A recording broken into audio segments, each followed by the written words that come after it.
Oi gente, eu sou a Ana, sejam todos bem-vindos ao meu canal. Já se inscreve aqui nas nossas redes sociais, os links estão na descrição. Se inscreve no canal, deixa seu like, compartilha, comenta, eu adoro quando vocês comentam. Agora chega de falar e vamos para a produção do nosso vídeo. Para adquirir o arquivo completo para máquinas de corte, tesoura e moldes limpos, você encontra na descrição. O link dos materiais utilizados com aquele precinho que eu encontro para você na Shopee também está na descrição, assim como o link do molde grátis. E para os novos vídeos não precisa de senha.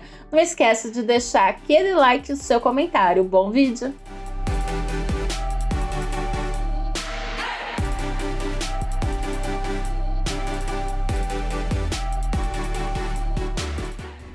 Bom, gente, nós vamos montar aqui 3 caixinhas no formato de coração em tamanhos diferentes, tá? Essa aqui é pequenininha, cabe um sabonete, essa daqui já cabe uns 2, 3 bombons, e essa aqui maior, caso você queira colocar outra coisa, tá?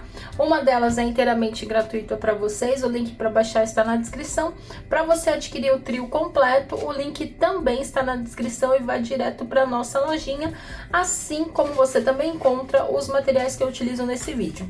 Para montar é muito simples, eu utilizei aqui o papel 180 gramas, impressão na qualidade alta, e vamos para nossa produção.